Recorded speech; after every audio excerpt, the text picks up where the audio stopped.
Dios grande, Dios fuerte, Señor todopoderoso, Padre bueno, Creador, dador de vida, Señor.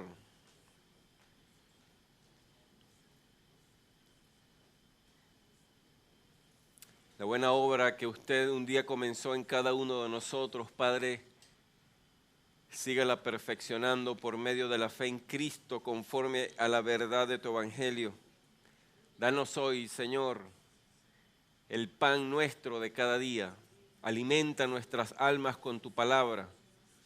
Que tu Espíritu, Señor, por medio del poder con el que resucitó a Cristo de entre los muertos, nos dé entendimiento, alumbre nuestra mente, ordene nuestras emociones y pasiones, Señor, para que podamos atesorar tu verdad, de manera que no solamente seamos oidores olvidadizos de tu palabra, sino hacedores de tu palabra,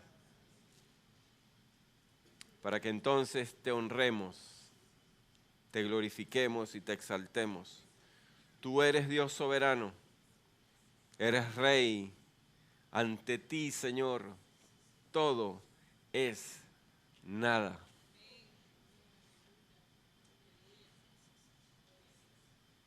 Es usted la plenitud de todas las cosas. Y todo lo que en este universo existe, existe por ti y para ti. Gracias, Padre bueno, por traernos a este mundo para gloria de tu nombre. Gracias por amarnos primero. Gracias por tu paciencia. Sabemos, oh Dios, que eres paciente con cada uno de nosotros para que seamos encaminados al arrepentimiento. Gracias, Señor, por darnos vida nueva en Cristo. Glorifícate, Padre. Glorifícate, oh Dios, por medio de tu palabra, en el nombre de Jesús. Amén. Y amén. Aleluya. Gloria a Dios.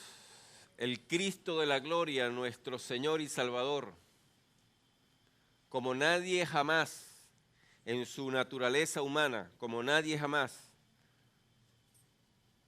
asumió a plenitud la encomienda que el Creador, Dios y Padre le asignó, de manera que para nosotros es nuestro ejemplo perfecto, nuestro modelo a seguir, nuestra vara de medida, nuestra regla, nuestro vernier, nuestra pesa.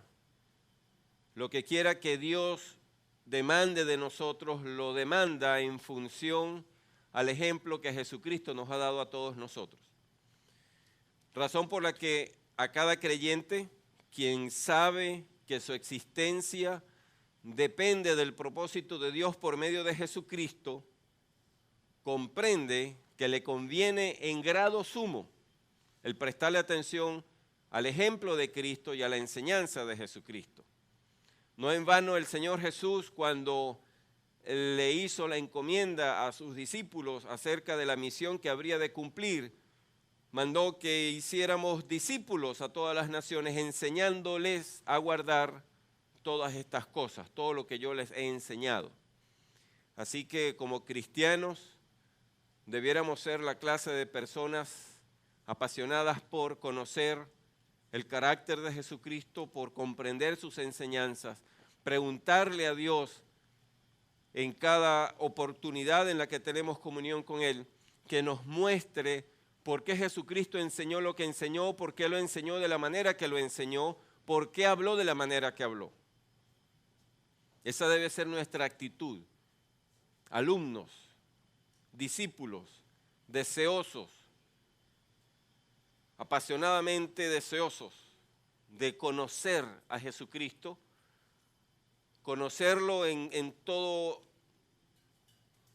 dimensión de su persona, comprender por qué Él habló de la manera que habló, por qué siendo un hombre que no recibió formación formal, en el estudio de las Escrituras, los eruditos de su época, escribas y fariseos, se maravillaban y alcanzaban a murmurar entre sí que él hablaba como quien tiene autoridad, habla como aquel que ha sido capacitado para decir eso, para decir las cosas que dicen, pero es un carpintero, hijo de carpintero. Hasta donde alcanzamos a entender nosotros, bastardo, porque su mamá salió embarazada de él antes de haber consumado su matrimonio con José. No sabemos quién es su papá. Ahora él viene a decir que su papá es Dios. Blasfemo es.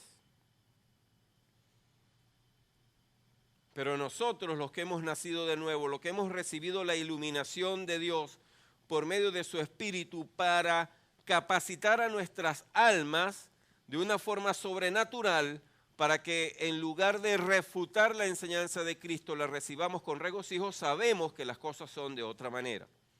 Y por eso cuando vamos a los evangelios y cuando vemos en el Antiguo Testamento referencias acerca de Jesucristo, nuestras almas se regocijan, se satisfacen, porque esa es la verdad que nos sustenta, que alimenta nuestro ser.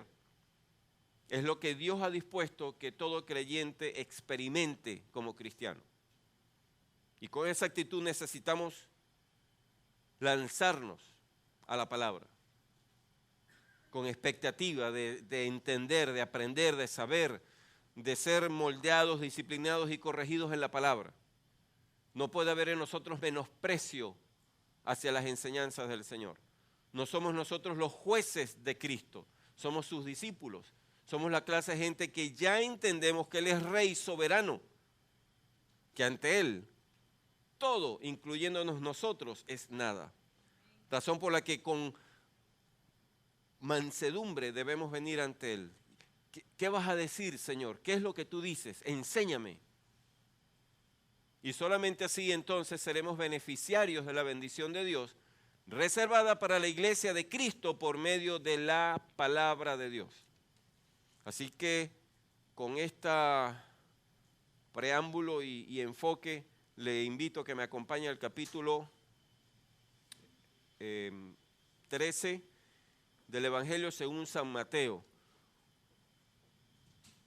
La Biblia dice,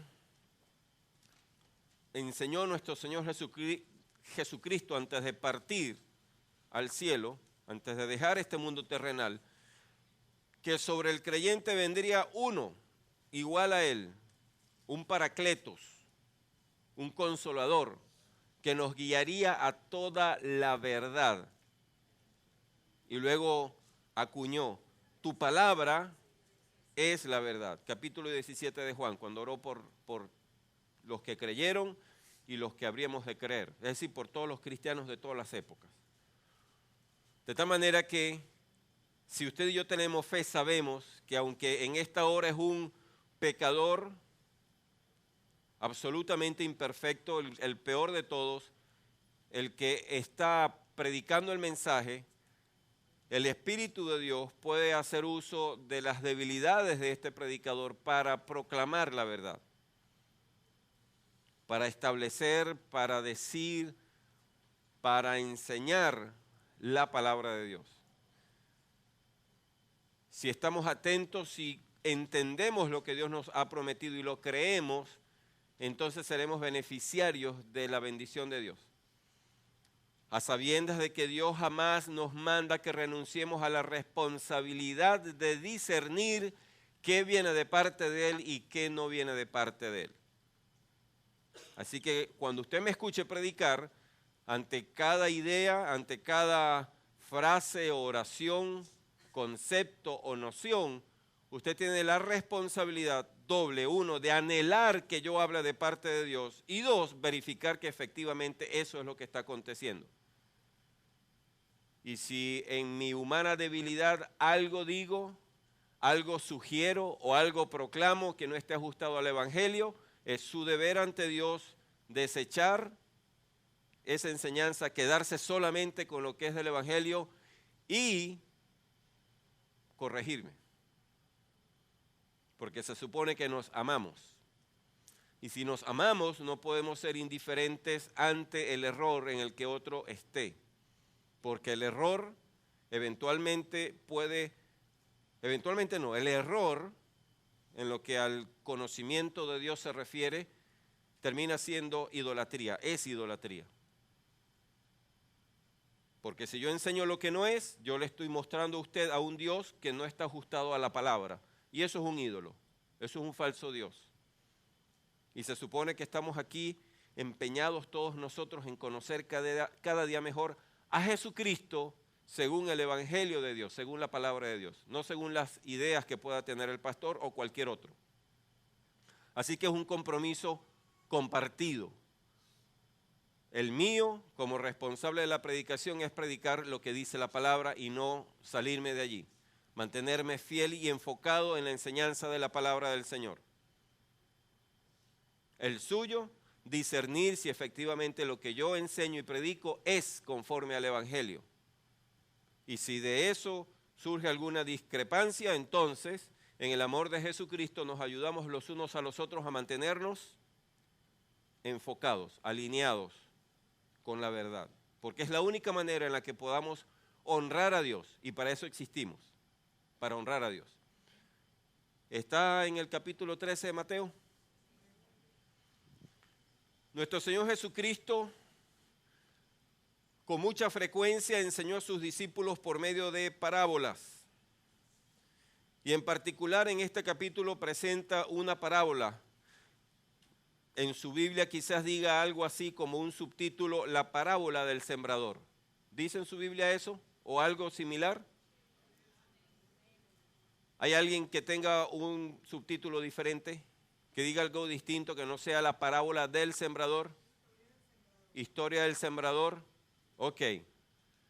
Hay un detalle para que usted tome en cuenta en toda lectura que haga de la Escritura. En algún momento de la historia de la iglesia, a los editores de la Biblia, no a los que la escribieron originalmente, se les ocurrió la idea de dividir los libros de la Biblia en capítulos y versículos. El texto original no tiene ninguna división. Es una narración continua, sin división alguna. Y además de eso, también se les ocurrió en algún momento de la historia colocar subtítulos que se supone deben orientarnos acerca de lo que trata el párrafo que se va a leer a continuación. Sin embargo, descubriremos a lo largo de nuestra relación con el Señor, en esta experiencia de escudriñar la palabra, que hay subtítulos que no parecieran tan correctos como debieran. Y este es uno de ellos. Y ya veremos por qué. Usted debe tener, si no me equivoco, al comienzo, versículo 1, un subtítulo. En mi Biblia luego sale entre el 9 y el 10 otro subtítulo. Y luego en el 18 otro subtítulo. ¿Verdad? Vamos a leer desde el versículo 1 hasta el 23. Vamos a suponer que usted y yo somos esos discípulos que estaban escuchando esta enseñanza en particular. Porque cuando el Señor enseñó eso, hizo una sola enseñanza. Y vemos que hay, como la división que les acabo de mencionar, hay un primer grupo de versículos en los que él expone la parábola del sembrador, entre comillas. Luego pasa a explicar por qué razón él le habla a la gente en parábolas. Y luego un tercer grupo de versículos en los que él explica la parábola del sembrador. Para los discípulos fue una sola enseñanza. Se sentaron allí, lo escucharon y él les explicó todo eso. Así que vamos a pretender que estamos nosotros en la misma condición y que es la palabra de Dios la que nos va a mostrar los detalles de la enseñanza. Versículo 1, capítulo 13 de Mateo. Aquel día salió Jesús de la casa y se sentó junto al mar. Y se le juntó mucha gente. Y entrando él en la barca, se sentó y toda la gente estaba en la playa. Y les habló muchas cosas por parábolas, diciendo, note usted, dice, les habló muchas cosas por parábolas, diciendo, he aquí el sembrador salió a sembrar. Y mientras sembraba, parte de la semilla cayó junto al camino. Y vinieron las aves y la comieron. Parte cayó en pedregales, donde no había mucha tierra, y brotó pronto porque no tenía profundidad de tierra. Pero salido el sol, se quemó, y porque no tenía raíz, se secó. Y parte cayó entre espinos, y los espinos crecieron y la ahogaron. Pero parte cayó en buena tierra, y dio fruto, cuál a 100, cuál a 60, y cuál a 30 por uno. El que tiene oídos para oír, oiga. Entonces, acercándose los discípulos, le dijeron: ¿por qué les hablas por parábolas? Él respondiendo les dijo: porque a vosotros os es dado saber los misterios del reino de los cielos, mas a ellos no les es dado. Porque a cualquiera que tiene, se le dará, y tendrá más. Pero al que no tiene, aún lo que tiene, le será quitado. Por eso les hablo por parábolas, porque viendo, no ven, y oyendo, no oyen, ni entienden. De manera que se cumple en ellos la profecía de Isaías, que dijo: de oído oiréis y no entenderéis, y viendo veréis y no percibiréis, porque el corazón de este pueblo se ha engrosado, y con los oídos oyen pesadamente, y han cerrado sus ojos, para que no vean con los ojos, y oigan con los oídos, y con el corazón entiendan, y se conviertan, y yo los sane. Pero bienaventurados vuestros ojos porque ven, y vuestros oídos porque oyen, porque de cierto os digo que muchos profetas y justos desearon ver lo que veis, y no lo vieron, y oír lo que oís, y no lo oyeron. Oíd pues vosotros la parábola del sembrador. Cuando alguno oye la palabra del reino y no la entiende, viene el malo y arrebata lo que fue sembrado en su corazón. Este es el que fue sembrado junto al camino. Y el que fue sembrado en pedregales, este es el que oye la palabra, y al momento la recibe con gozo, pero no tiene raíz en sí, sino que es de corta duración, pues al venir la aflicción o la persecución por causa de la palabra, luego tropieza. El que fue sembrado entre espinos, este es el que oye la palabra, pero el afán de este siglo y el engaño de las riquezas ahogan la palabra, y se hace infructuosa.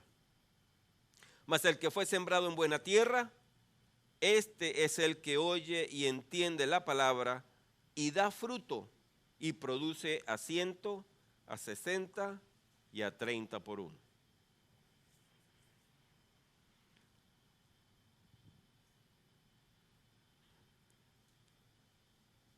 Comienza el Señor Jesucristo con esta parábola mencionando a un sembrador, uno que siembra, uno que tiene una semilla que sembrar. Si alguien, quienes hayan sembrado algo alguna vez, en términos literales, lo primero que nota cuando lee esta parábola es que pareciera que este sembrador es bien descuidado, porque la semilla no tiene alas, ni tiene pies o piernas. La semilla tiene vida escondida, pero no es la clase de vida animada. La semilla no tiene capacidad para decidir en qué tierra va a caer. El sembrador, se supone, es quien tiene el poder y la capacidad para decidir dónde va a sembrar la semilla. Y se supone que todo sembrador, si aprecia la semilla que está sembrando, debe ocuparse de escoger bien la tierra donde va a sembrar. Y va a razonar que al lado del camino no debe sembrar, que en medio de un pedregal no debe sembrar, y que en medio de espinos no debe sembrar, porque todas estas circunstancias representan obstáculos para que esta semilla germine, arraigue y eventualmente se desarrolle en una planta que dé fruto. Pero no podemos olvidar que el preámbulo que hace el Señor es el siguiente: el reino de los cielos. Aunque el Señor está utilizando una ilustración natural, no está hablando de la siembra de una semilla natural, no está hablando de una experiencia humana, está hablando de la manifestación del reino de los cielos aquí en la tierra. Venga a nosotros tu reino. Oramos según la oración modelo: Señor, que tu voluntad se haga aquí en la tierra así como se hace en los cielos. De manera que Él no está hablando de la siembra natural, está hablando de otra siembra. Y eso salta a la luz cuando Él explica que la semilla de la que está hablando es la palabra de Dios. Y aquí hay algo importante para los que ya hemos creído y que hemos asumido delante de Dios el glorioso y amoroso desafío de proclamar el Evangelio. Y es lo siguiente: nosotros no somos responsables de escoger la tierra donde se siembra la semilla de la palabra. No es responsabilidad del sembrador. El sembrador salió a sembrar ad libitum, con liberalidad. Imagínese el sembrador a la vieja usanza con una bolsa en su costado llena de semillas, metiendo la mano y arrojando la semilla al vuelo o al voleo. Y cae en el camino, cae en el pedregal, cae entre espinos, pero eventualmente cae en buena tierra. Cuando nosotros proclamamos el mensaje de salvación, no estamos en condiciones de discernir la calidad de la tierra a la cual estamos predicando a Jesucristo, ni nos corresponde discernir eso. No es nuestro problema. No estamos autorizados para emprender esa aventura que exalta nuestro orgullo. Estamos llamados a correr el riesgo amoroso de proclamar el Evangelio a toda criatura. Buenos, malos, feos, bonitos, vecinos, conocidos, desconocidos, al que quiero y al que no quiero. A toda criatura. No es nuestro mandato emitir juicio sobre la calidad de la tierra para decidir si en esa tierra vamos a sembrar la palabra o no. El mandato es sembrar la semilla de Dios, la palabra de Dios. Lo que sí es nuestra responsabilidad es asegurarnos de que estamos sembrando la palabra de Dios. No es mi filosofía, no son mis ideas, no es lo que yo pienso, no es lo que yo he vivido, no es mi tradición, es lo que dice la Escritura. Es lo que enseñó Jesucristo, es lo que enseñaron sus apóstoles, es lo que profetizaron los profetas del Antiguo Testamento. No es lo que yo creo se debe decir, es lo que dice la Biblia que yo debo decir. Porque es la palabra de Dios la que vamos a sembrar. Si es que usted y yo anhelamos ver en algún terreno donde sembremos fruto. 2, significa para nosotros libertad de toda frustración, porque de antemano nos anuncia Dios que no todos los terrenos son buenos.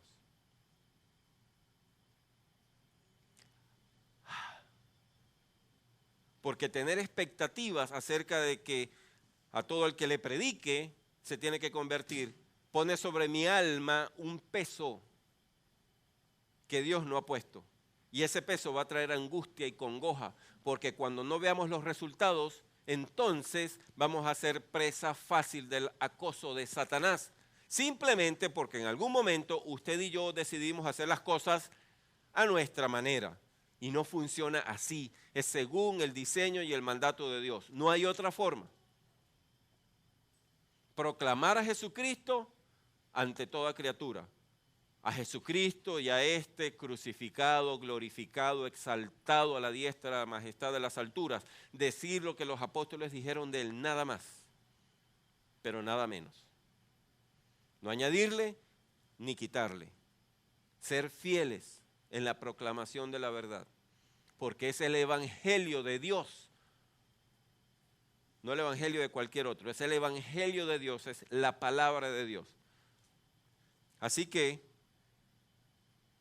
no estamos autorizados, es un acto de arrogancia, es usurpar el lugar del Espíritu, el pretender discernir, evaluar la calidad de la tierra para decidir si vamos a sembrar en ella o no. 1. 2.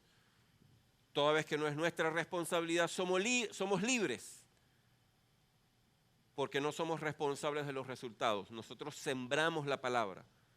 Fieles a la hora de sembrar la palabra. Todo aquel que siembra con responsabilidad no solamente procura escoger el terreno, sino el momento para sembrar. Dios nos ha liberado, ha dicho, no te preocupes, siembra a tiempo y afuera de tiempo. De día, de mañana, de noche. El lunes, el martes, el miércoles, el sábado, dentro de la casa, al vecino, en la universidad, en el trabajo, en la buceta, a tiempo y afuera de tiempo. Tiene que ser parte de ti mismo, parte de respirar. ¿Dónde respiras tú? A tiempo y afuera de tiempo. ¿Cuándo? Perdón. ¿Cuándo respiras tú? A tiempo y afuera de tiempo, Señor. ¿Dónde? En todas partes, Señor. Porque nadie deja de respirar. A menos que estén en el agua y eventualmente tiene que salir a la superficie a respirar. De esa manera tiene que asumir el alma del creyente el llamado a proclamar el evangelio. Y tenemos que reconocer delante de Dios que somos negligentes. Si esa es la medida que necesitamos calzar, todos pecamos de negligentes. ¿Quién se salva? Nadie. Así que todos necesitamos arrepentirnos.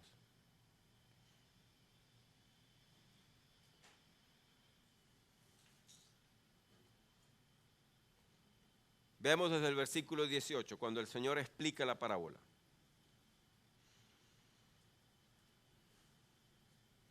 Versículo 18, oíd pues vosotros la parábola del sembrador.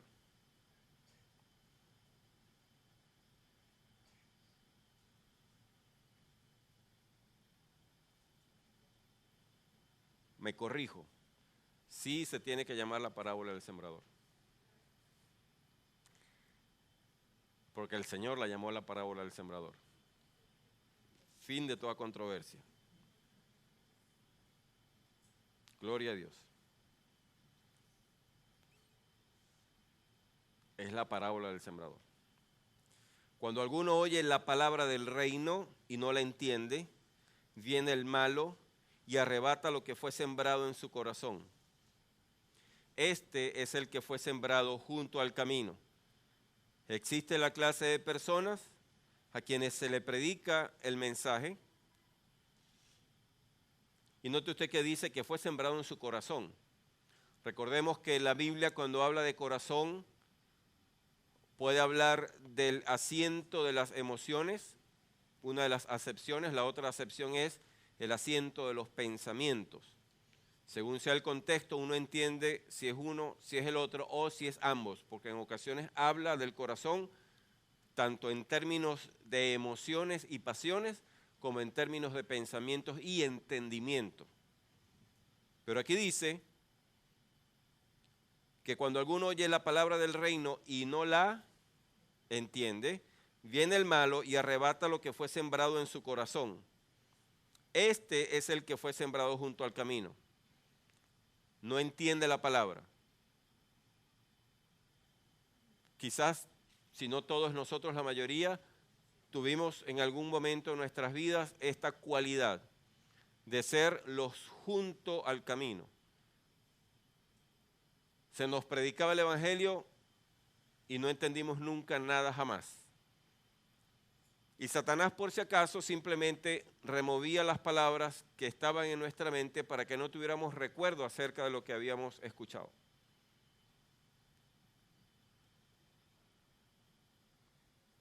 Versículo 20.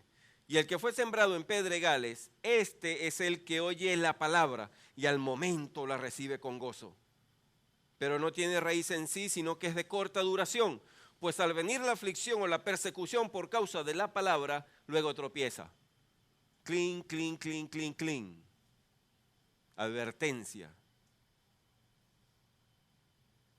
Porque todos nosotros en el anhelo de que alguien crea, se salve, después que le predicamos el evangelio, simplemente porque lloraron, porque se les escapó un gloria a Dios, aleluya, porque comenzaron a venir a la iglesia, aún porque se bautizaron. Alegamos que han creído en Jesucristo.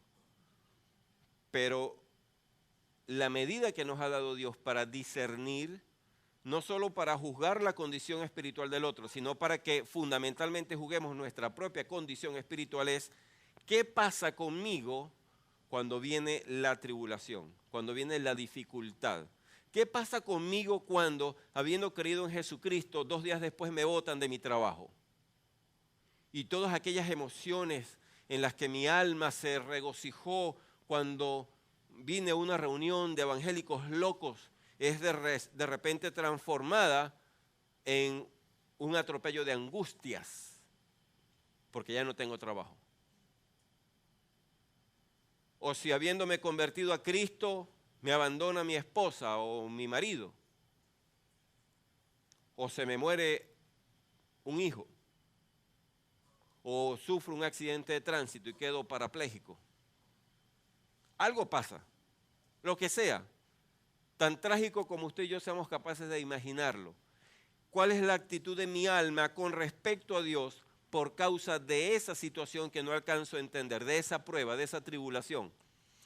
Mi actitud ante la dificultad es lo que va a indicar si efectivamente soy alguien que ha creído, soy alguien que ha nacido de nuevo, soy un discípulo de Jesucristo, soy un cristiano. Porque todos tenemos que estar conscientes, amados hermanos, que cualquiera es capaz de decir gloria a Dios, aleluya, cuando todo está bien. Cuando hay dinero en la cuenta, no nos pica, pero ni el zancudo, de ninguno de ellos nos pican los zancudos. Cuando todo el mundo nos abraza y nos da besitos y los hijos están encaminados, a ninguno le quedan materias en la universidad o en el colegio. Nuestras esposas están lindas y bellas, hermosas. Vivimos con Alicia en el país de las maravillas. Así cualquiera le da la gloria a Dios. Hasta Satanás glorifica a Dios en una situación como esa. Que le ponga aire acondicionado al infierno a ver si no va a darle gloria a Dios. Pero la Biblia dice, el Señor Jesucristo dice que la prueba, la dificultad, lo incomprensible de las circunstancias indeseadas de la vida es lo que nos va a demostrar a nosotros si efectivamente nuestra fe es real. Si no hemos caído en ningún engaño de nuestra mente, sino que estamos efectivamente creyendo el Evangelio de Jesucristo. ¿Qué pienso yo? ¿Qué actitud tengo? ¿Qué decisiones tomo? ¿Cómo me siento yo cuando mis circunstancias son incomprensibles, adversas, inesperadas, indeseadas?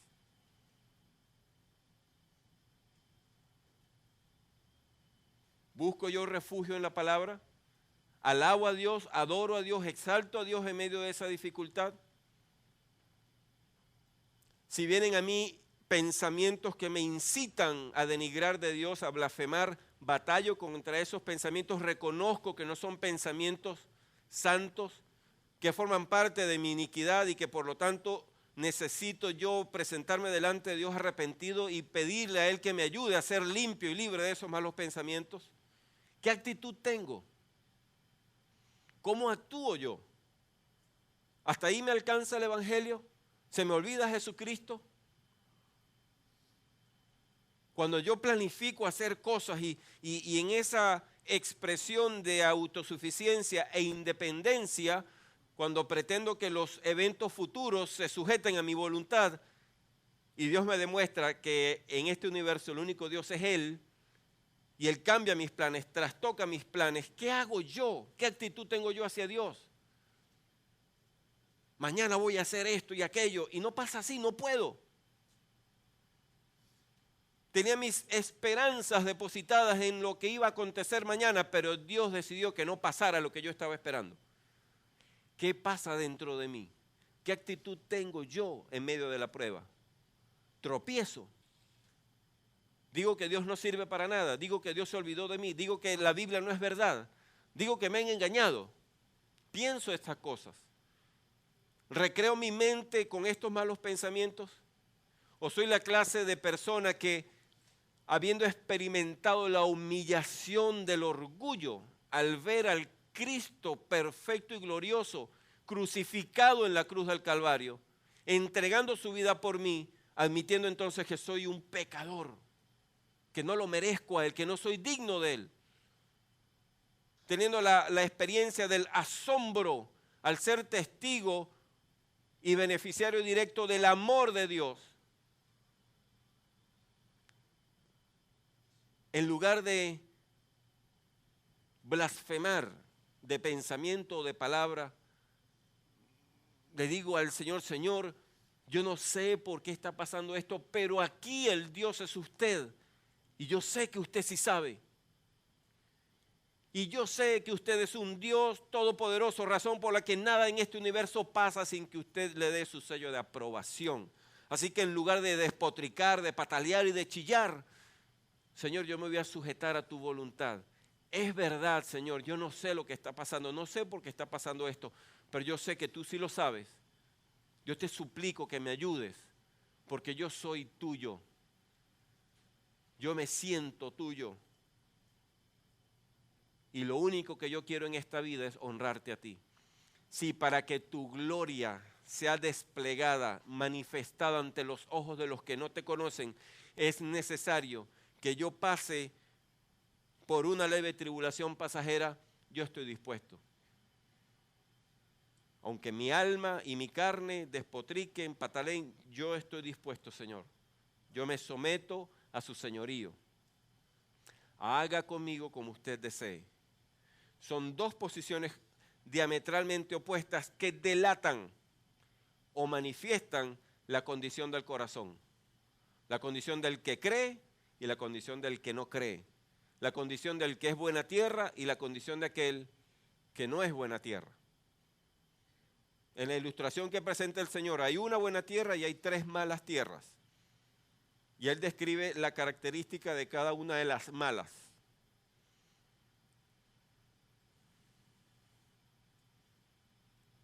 Cualquiera se emociona. A cualquiera que le hayan diagnosticado un cáncer terminal, si a Jesucristo le da la gana de sanarlo, cualquiera va a pegar brincos por eso. Y va a decir gloria a Dios, aleluya, pero espere que la cosa se le ponga difícil. Y necesitamos nosotros ver la condición de esta mala tierra para diagnosticar nuestra alma. No sea que alguno de nosotros calce dentro de esa descripción a la perfección. ¿Qué actitud tenemos? ¿Qué clase de pensamientos revolotean en nuestra mente, se anidan en ella y dan pie para toda clase de filosofías, de enseñanzas, cuando las circunstancias de nuestra vida no son las que nosotros esperamos? Cuando aquel negocio en el que hemos invertido tanto esfuerzo, tanto tiempo, tantas ideas y tanto dinero, no da los resultados que nosotros esperábamos. Cuando después de invertir toda nuestra existencia en ese negocio, el Estado se antoja de él y nos expropia. Solamente por mencionar un ejemplo en boga. ¿Qué pasa dentro de mí?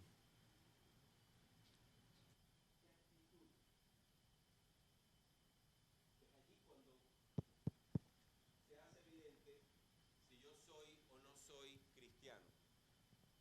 Es allí cuando se sabe,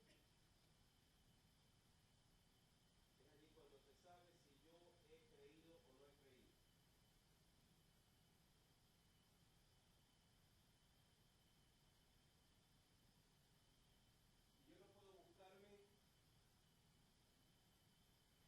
Yo no puedo buscarme, aleluya,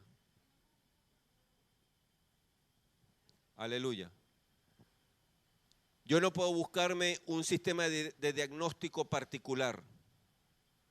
Yo tengo que ajustarme a lo que la palabra de Dios dice que yo debo considerar como síntomas que me permitan a mí evaluar la condición de mi alma.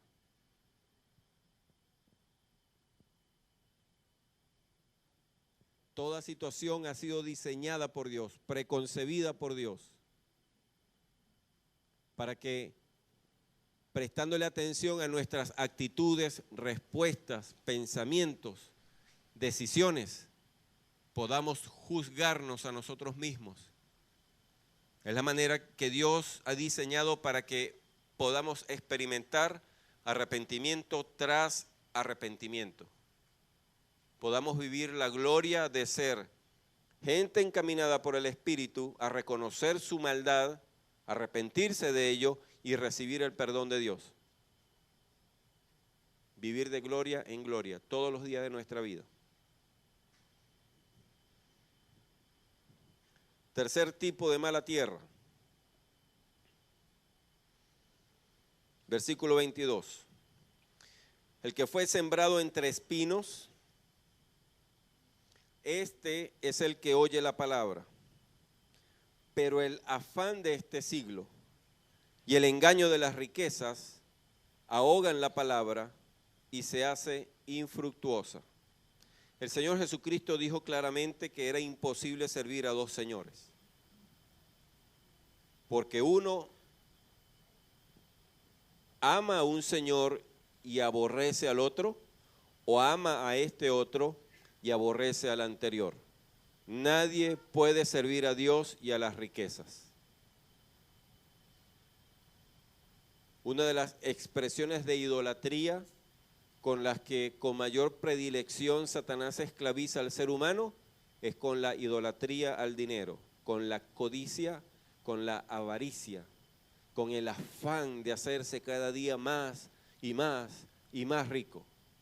El engaño según el cual lo que sustenta la paz, la felicidad y el gozo del alma son las posesiones de las que uno supuestamente es dueño.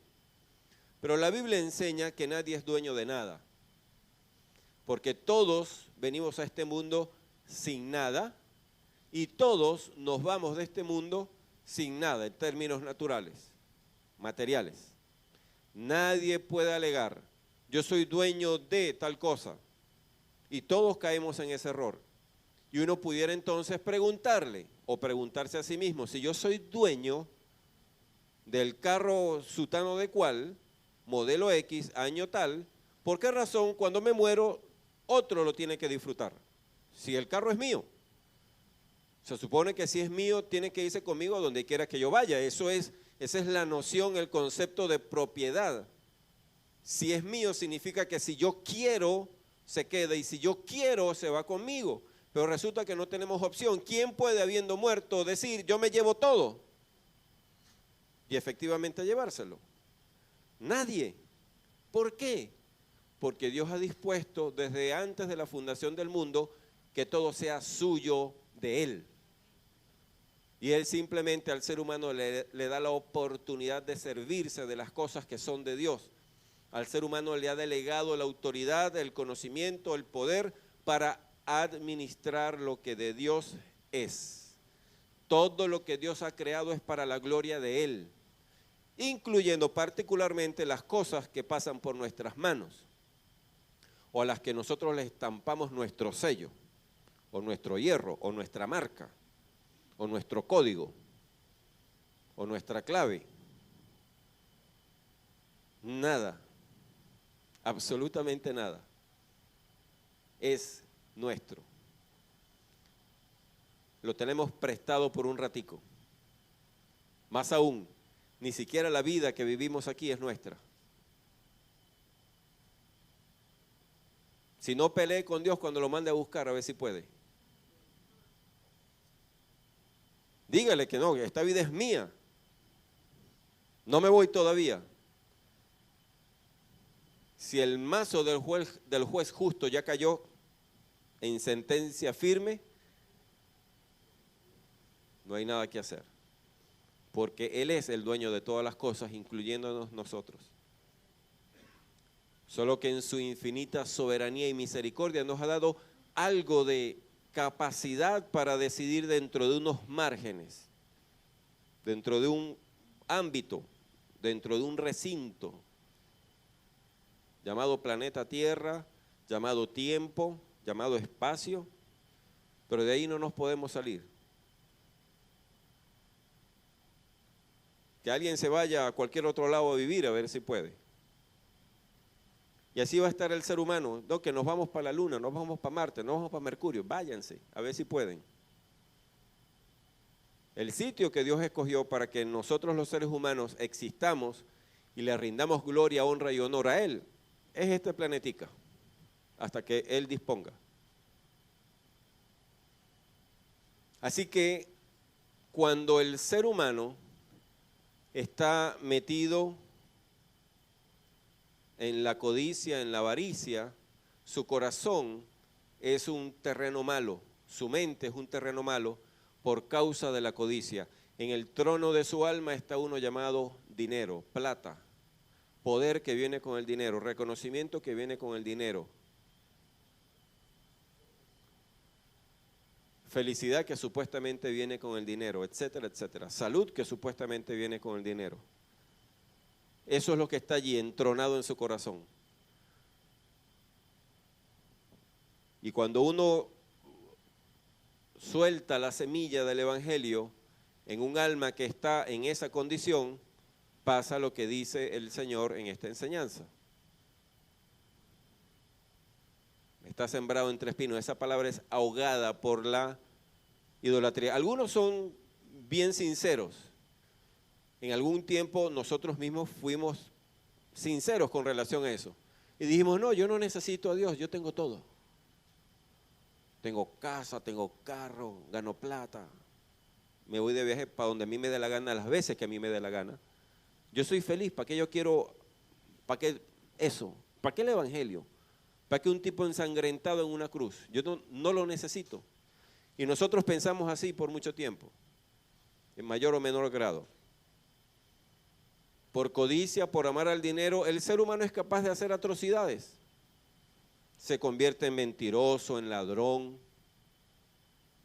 se convierte en demagogo, promete a sabiendas de que no va a cumplir nunca. Eso es en lo que han devenido los políticos de este país. Y lo peor es que todo el mundo lo sabe. Hacen una campaña prometiendo cosas que ellos saben que no van a cumplir y la gente que vota por ellos y que los escucha saben que ellos no van a cumplir, que la única intención que tiene su alma es ponerse en ese cargo público no para servir a la nación, sino para robarse el dinero de todos. La codicia, ¿por qué? ¿Sabe por qué? Porque la codicia es un mal generalizado. Eso que el mundo llama sistema económico de consumo, la economía de consumo. ¿He escuchado el término? La Biblia lo llama el engaño de la codicia. Porque ¿qué es lo que dice el consumo? Una economía es sana en la medida en que tiene capacidad para generar riquezas, para comprar cosas, para llenarse de cosas, las que necesita y las que no también. Por eso es que Samsung tiene éxito, por eso es que Apple tiene éxito, por eso es que todas las fabricantes de vehículos tienen éxito, porque ofrecen cosas a la gente cosas a la gente que la gente puede comprar para supuestamente ser felices. Eso es lo que la economía de consumo le ofrece al ser humano. Y en eso estamos todos metidos, seres humanos. Se supone que los que tienen capacidad para no caer en esa trampa somos los que creemos en Jesucristo. Porque se supone que habiendo creído, el dinero ya no está entronado en nuestros corazones. Pero según lo que dice la palabra, a pesar de esa libertad, usted y yo todavía tenemos que batallar con la codicia. Porque cada vez que alguien pretende quitarnos lo que nosotros alegamos es nuestro, nos da taquicardia, nos angustiamos, sudamos frío.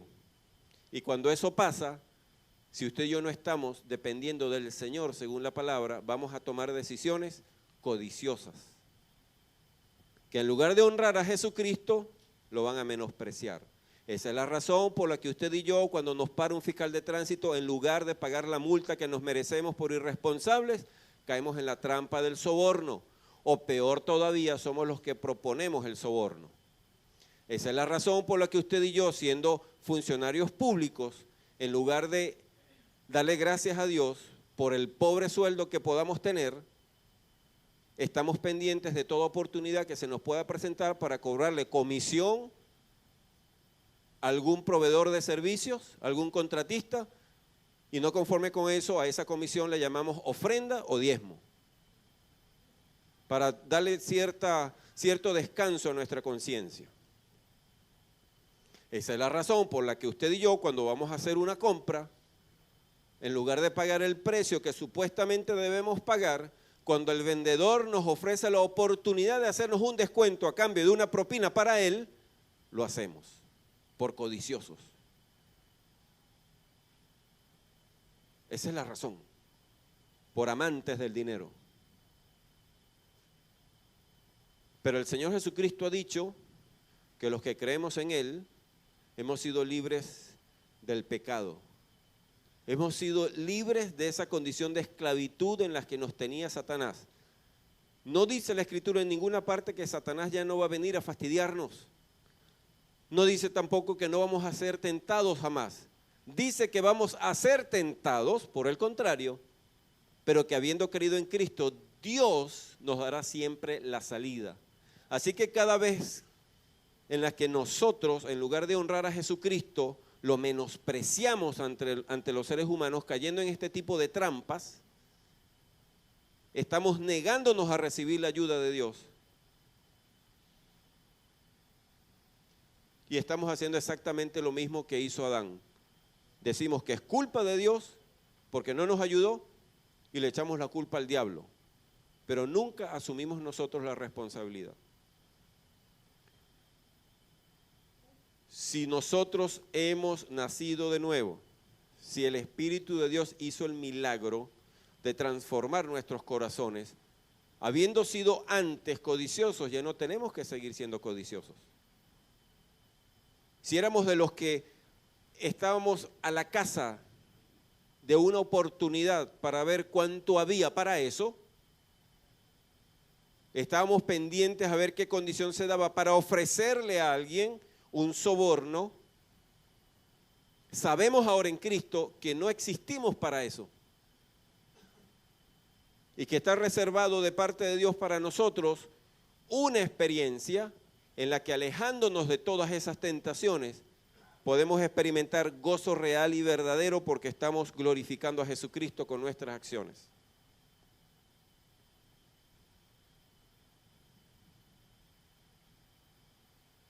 La buena tierra sabe que es buena tierra, y la buena tierra siempre, siempre, siempre da buen fruto.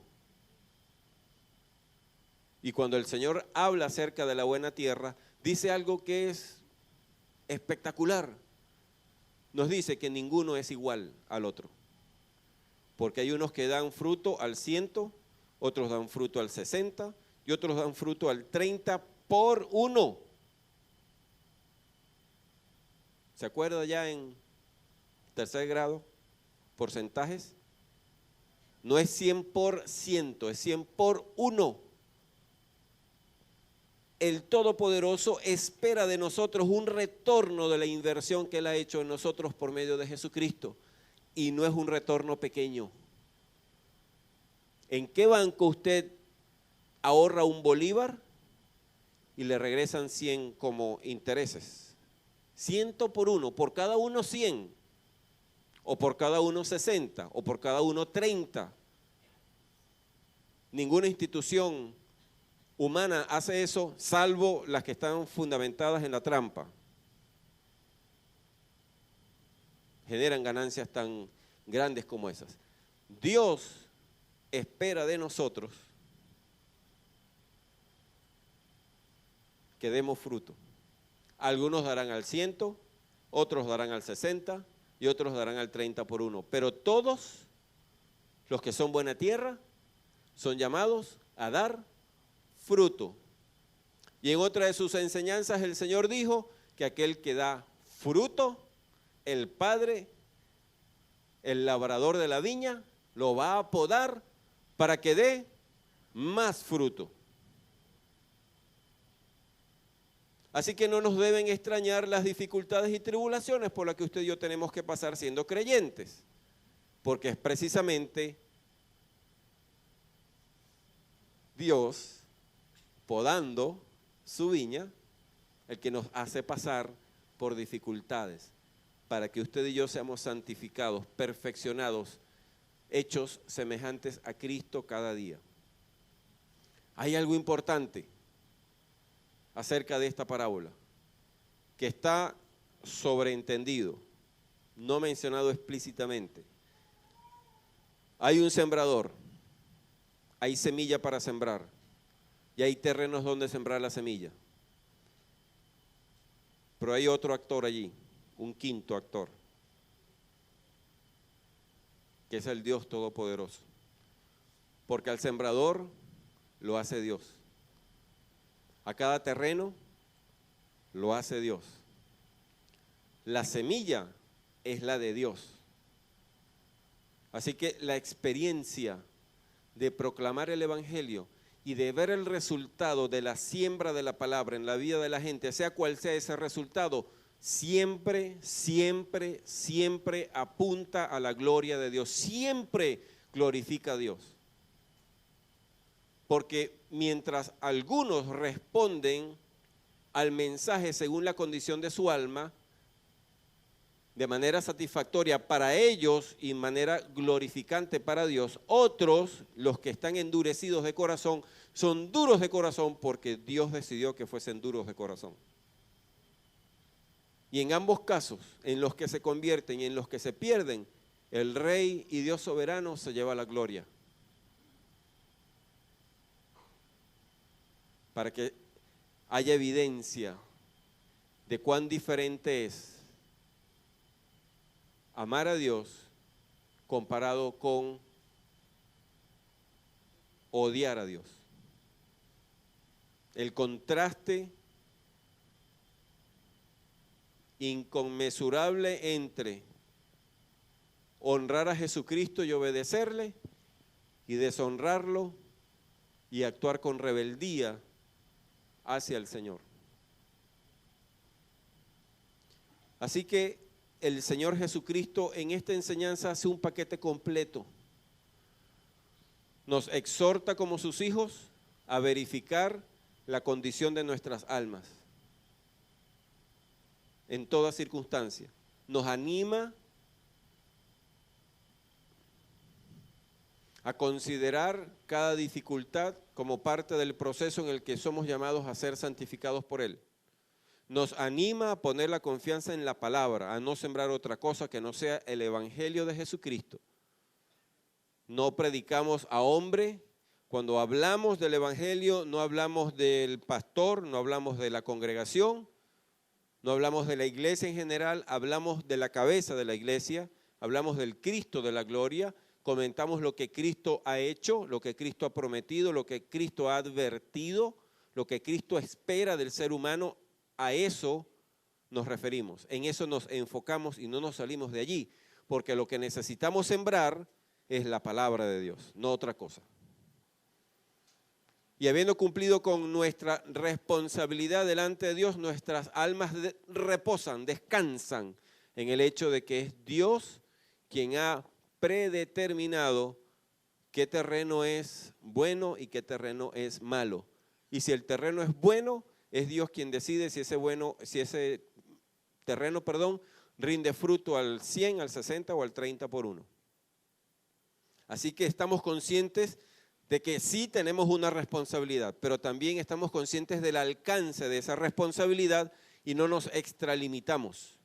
De la misma manera como entendemos y atesoramos la exhortación que nos hace el Señor para no obviar la responsabilidad, para no caer en negligencia e irresponsabilidad, de la misma forma entendemos que Él mismo nos ha puesto un límite. De aquí no pueden pasar, porque de aquí en adelante me encargo yo. ¿Ha vivido esa experiencia en la que usted quiere hacer algo y alguien de mayor jerarquía o autoridad le dice, yo me encargo? Y uno si uno está consciente de cómo funcionan las cosas, uno se paraliza, ok. y da marcha atrás y deja que el otro haga lo que ha dicho que va a hacer. Dios, amados, es el creador de todo. Es Él quien concibió el plan de salvación. Es Él quien lo regula. Él ha estipulado las condiciones que se deben cumplir. Lo que nos corresponde a nosotros es sujetarnos, obedecer a Dios en todas estas cosas. Que el Señor en su misericordia nos permita ser partícipes, sembradores, según la voluntad de Dios. No según nuestro criterio, sino según la voluntad de Dios. Y que podamos... Hay una bendición implícita allí en el acto de sembrar la palabra y tener expectativas ajustadas a la palabra de Dios. Y es que habiendo o no manifestación de fruto, lo que nos satisface desde un comienzo es el acto de sembrar. Soltar la palabra, saber que uno ha predicado a Cristo con fidelidad, eso da satisface. Uno sabe que ha cumplido delante de Dios, eso satisface el alma. Y nos prepara para el resultado, sea cual sea el resultado. De antemano, por anticipado, estamos glorificando a Dios, porque nuestra pasión es proclamar el Evangelio. No significa que no vamos a experimentar la sobrebendición de ser testigos de la conversión de alguien, porque también lo vamos a disfrutar, pero todo el proceso produce gozo y paz a nuestras almas, porque estamos actuando con fidelidad y estamos conscientes de que estamos cumpliendo con lo que la palabra nos exige. Que no nos hemos inventado ningún método humano, no estamos apelando ni al manejo de estadísticas, ni encuestas, nada de eso. Predicar el Evangelio, presentar a Jesucristo con tanta transparencia como nos sea posible, con una disposición a mostrarnos tal y como nosotros somos delante de Dios, para que entonces lo podamos hacer delante de la gente. No seamos, esto es una contradicción de términos, un cristiano arrogante.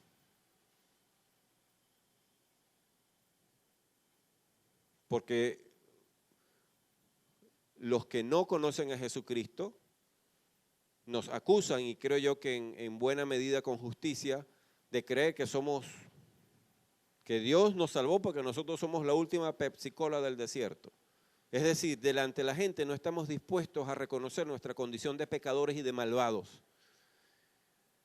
Entonces, la percepción que tienen del creyente que les predica el Evangelio, que es un santurrón que anda por allí flotando en el aire, que eso es lo que él piensa que es, pero como nos ven en nuestra verdadera condición, se genera una contradicción en sus mentes. ¿Cómo es posible que este me quiera hablar a mí de Jesucristo si es más malo que yo? Y cuando nosotros no estamos dispuestos a reconocer eso, a ser sinceros, entonces no podemos sembrar la palabra. Sembrar la palabra incluye mansedumbre y transparencia, sinceridad. Ponerse a uno como ejemplo de la misericordia de Dios. ¿Cómo sé yo que Dios es misericordioso? Porque me ha perdonado a mí, imagínense. ¿Cómo sé yo que Dios es bueno? Porque me amó a mí primero, cuando yo era el peor de sus enemigos. Necesitamos tener disposición continua a reconocer nuestra verdadera condición. ¿Y cuál es nuestra condición? Pecadores, que han sido redimidos por la sangre del Cordero. Pero sacamos a Cristo de la ecuación y estamos todos perdidos. Y es allí donde nosotros necesitamos enfocarnos. Porque lamentablemente es fácil que nuestro orgullo nos prediquemos a nosotros. Porque yo he hecho esto, porque yo he predicado no sé dónde. Yo soy un internacional. Qué cosa tan bárbara. Alguien que le va a presentar el Evangelio a un perdido y lo primero que le dice es que yo soy un evangelista internacional. Yo soy un predicador que salgo en enlace. Yo tengo tantas ovejas. Arrogancia, arrogancia tras arrogancia. ¿Qué alma va a entender que Jesucristo es tan poderoso que le saca a uno el orgullo si aquel que está fungiendo como mensajero es más orgulloso que el que lo está escuchando? Es absurdo. La semilla es la palabra de Dios. El sembrador que va a sembrar la palabra de Dios se supone que atesora la palabra de Dios. Y si uno atesora la palabra de Dios, sabe que la palabra de Dios dice que necesitamos ser mansos y humildes de corazón como Cristo Jesús. Y esa palabra va a estar allí, como dice la Escritura, como una espada de doble filo, enterrándose en lo profundo de nuestra alma, encaminándonos siempre al arrepentimiento de nuestras obras muertas. Nada de lo que yo haga sirve de nada si no ha sido Dios quien me ha sustentado, quien me ha animado, quien me ha dado el deseo, quien me ha dado la sabiduría. Si no es Dios el promotor de todo eso, nada es mi justicia y por lo tanto no sirve para nada. Que nuestra presentación de Cristo, que nuestra predicación del Evangelio, nuestro acto de sembrar la palabra no sea producto de nuestra justicia, sino de la obra del Espíritu de Dios en nosotros, de la gracia de Dios que se manifiesta en nosotros. No puede ser de otra manera. Es la única manera. Así que les animo a meditar en la palabra del Señor. Meditar, profundizar, escudriñar allí. Señor, enséñame a hacer la clase de tierra que da fruto y que con ese fruto que da es así. Fácil. Señor, ¿qué es lo que hace el vendedor de semillas? Que le va a vender semillas al agricultor. ¿Qué muestran las latas donde vienen las semillas? Hay semillas que vienen enlatadas, otras vienen en sacos. Pero ¿qué es lo que muestran? Muestran cifras y muestran imágenes del fruto que produce esa semilla. Si son frutales, salen unos melones así de este color, grandotes, o patillas inmensas en la lata de la semilla, para que el que va a sembrar diga, wow, esa es la semilla que yo voy a obtener el fruto que yo voy a obtener cuando yo siembre esta semilla. Y si es maíz, en el saco da unas especificaciones, produce tantos kilos por hectárea, sembrada una densidad de tantas miles de matas por hectárea, a los tantos días de haberse sembrado. Cada mazorca tiene tantos dientes y el agricultor saca cuenta y dice, oye, yo quiero esa semilla. ¿Qué podrá un ser humano angustiado y esclavizado por el pecado pensar de la semilla que usted y yo le vamos a presentar si el fruto que se presenta de esa semilla está podrido, está jipato, es una mazorca ahí sin dientes, enjuta, es una patilla así chiquitica, después de 50 años el Evangelio sigue siendo así una patillita así chiquitica? Y yo le voy a decir que el Evangelio es poderoso. Y sigo siendo mentiroso, sigo siendo lujurioso, sigo siendo adúltero, sigo siendo ladrón, sigo siendo codicioso, mal pensado.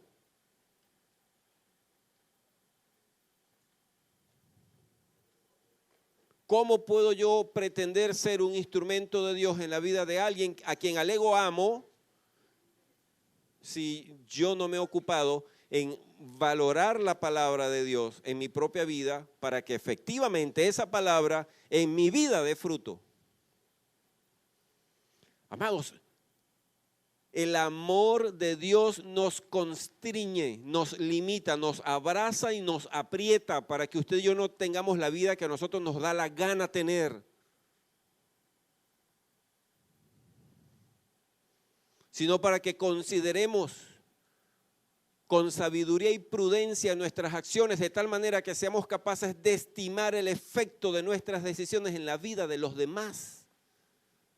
Porque si ya yo me salvé, se supone que ahora yo tengo una inquietud sincera por la salvación de los demás. Y yo voy a sopesar mis palabras. Hay muchas cosas que uno es capaz de pensar, pero uno no las puede decir todas. Uno no puede ser una ametralladora loca que anda soltando cuanta palabra le pasa por la mente sin pensar tan siquiera un segundo acerca de los efectos de sus palabras. Porque así también se predica el evangelio. ¿Cómo trato yo a la gente? Ante las múltiples manifestaciones de las debilidades de otro, de las imperfecciones de otro, ¿qué hago yo? ¿Qué digo yo?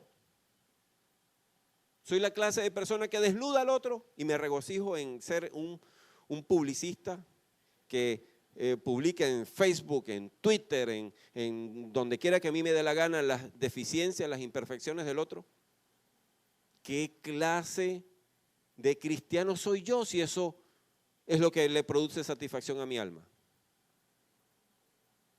¿Cómo puedo yo alegar que soy buena tierra, que estoy dando fruto para la gloria de Dios si todavía no he entendido lo más básico, que en el amor de Dios ya yo no vivo para mí, vivo para Él y para los demás? Eso que tanto quiero decir, ¿cómo afecta al otro? ¿Lo va a animar a creer en Cristo o lo va a ahuyentar? Ya no se trata de mí. Se trata de Cristo y se trata de las ovejas de Cristo. O de las almas, aún de las almas por las que Cristo murió. Y eso incluye a toda la humanidad. Nadie queda por fuera. Porque Él dijo que Él había venido a buscar ¿a quién? A los pecadores, a los perdidos. Yo no vine a buscar a los santos, dijo el Señor. Yo he venido a buscar a los perdidos, a los pecadores. Y eso significa a todos los seres humanos, porque nadie escapa. Entonces, si yo entiendo la responsabilidad que Dios ha puesto sobre mi alma, como sembrador y como tierra que ha recibido la palabra, ahora yo no puedo ser un tiro loco con las palabras. De toda palabra ociosa que salga de vuestra boca, han de dar cuenta en el día del juicio. Palabras, por decir, palabras. Y la única manera, hay dos formas de garantizar que uno no peque diciendo palabras vanas. Una, haciendo un voto, ¿cómo se dice? La cualidad de mudo, de mudez, ¿no? Voto de silencio, no hablo más. Listo, nunca más pronunciaré palabra ociosa. Me mando a coser la boca y no hablo más. Rehúso aprender inclusive el lenguaje de señas, no hablo más. Y la otra es hablar siempre conforme a la Escritura. Punto. Quiero decir algo, ¿qué dice la Escritura acerca de eso? ¿Qué dice la Escritura? Lo más probable es que hagamos un voto de silencio. Cuando descubramos lo que la Escritura dice acerca de la situación que estamos viviendo, porque descubriendo lo que la Escritura dice que yo debo decir, entonces no me atrevo a ser fiel, porque me duele decir lo que la Escritura dice que debo decir. Oscar, perdóname, porque te traté mal, porque tú dijiste algo y yo pensé mal de ti. Oye, perdóname, hermano. Cuando yo descubro que la Biblia me manda a hacer eso, entonces yo digo, no, yo mejor no le digo nada. Eso queda entre Dios y yo. ¿Sí o no? Ah, pero si no considero la Biblia en absoluto, ojo, considerando la Biblia en ambos casos, en el primero Dios es glorificado y en el segundo ejemplo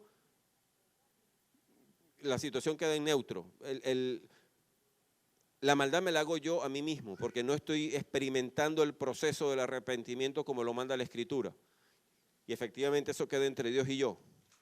Y Dios verá cómo hace conmigo. Pero al menos, al no pronunciar las cosas que yo quería decir, no he maltratado a mi hermano, ni he sido mal ejemplo para otro.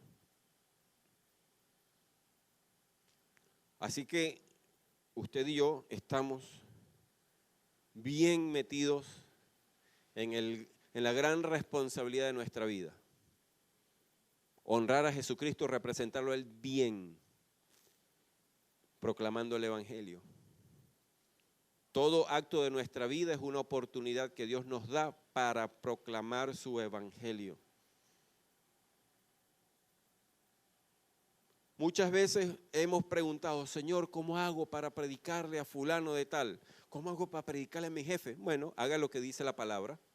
Actúe como un cristiano en medio de esas situaciones laborales en las que hasta ahora ha actuado a sus anchas y no según el ejemplo de Cristo, y usted verá que su jefe le va a preguntar, bueno, ¿y a ti qué te pasó?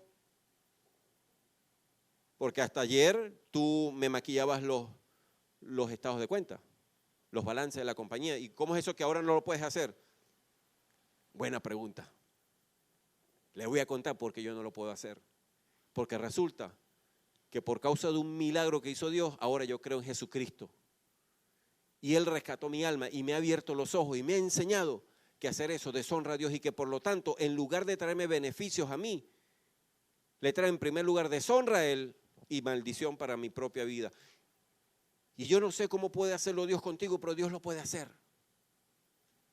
Es probable que lo voten por eso. Eso está dentro de las promesas dadas por el Señor, que uno lo maltraten por eso, lo vituperen y lo voten injustamente. Pero Dios ha sido glorificado. Y usted y yo daremos fruto al 100, al 60 y al 30 por uno. Si somos fieles a la palabra del Señor. Si honramos a Cristo viviendo el Evangelio. Ningún hombre en su sano juicio y ninguna mujer en su sano juicio después que se casa le va a permitir bochinches a su marido o a su esposa. ¿Por qué? Porque estamos casados. Borrón y cuenta nueva. Aquí no se sigue haciendo lo que antes se hacía, o no es así.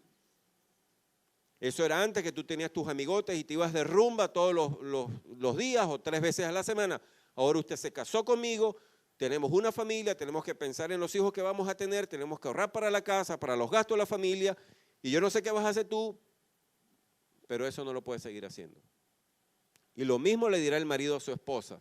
¿Por qué? Porque hay un pacto ahora, hay una condición nueva. Pues entre Dios y nosotros hay un pacto establecido, una condición completamente nueva. Y Él está esperando fruto de parte nuestra. 100, 60 y 30, fruto. Así que no podemos seguir actuando como lo que éramos. ¿Éramos mentirosos? Ya no podemos mentir más. ¿Éramos flojos, holgazanes o ladrones? Bueno, el ladrón es holgazán, por eso es que roba. Ya no podemos robar más. La opción que nos da Dios ahora es trabajar con honestidad. ¿Éramos corruptos? Ya no podemos seguir siendo corruptos. Ya no podemos seguir siendo corruptos. Prometíamos a sabiendas que no íbamos a cumplir, ya no podemos seguir siendo demagogos. Maquinábamos en nuestra mente hacer maldad, ya no podemos ser vengativos ni siquiera de pensamiento. ¿Por qué? Porque usted y yo hemos recibido la palabra de Dios y somos declarados por Dios tierra buena. Y la tierra buena da fruto que glorifica a Dios. Así que lo que nos queda es aferrarnos al Señor, confiar en su palabra y batallar. Librar esta buena batalla de la fe, acudir a Dios porque sí nos van a temblar las canillas, sí es cierto. Satanás nos va a tentar, va a sacar provecho de la iniquidad que todavía queda en nosotros, eso es verdad. Va a apelar a nuestros recuerdos de nuestras andanzas pecaminosas del pasado. Eso es cierto, es prometido, está así en la Escritura y así es como pasa. Pero Él ha prometido darnos la salida en cada circunstancia. Lo que necesitamos es acudir a Dios sabiendo que ninguno de nosotros puede vencer a Satanás. Y así, cuando usted y yo proclamemos el Evangelio, no solamente lo haremos con nuestras palabras, sino también con nuestros hechos. Y la gente verá el producto. Y dirá, oye, tremenda patilla. ¿Y eso salió con esa semillita? Sí. Tremenda mazorca. ¿Y eso salió con esa semilla? Sí, con esa semilla. Tremenda buena, tremendos cambures. Oye, es verdad, porque yo me acuerdo de ti, tú eras un bandido. Hasta hablas diferente, miras diferente. Me desnudabas con la mirada y ahora tienes una mirada de niño.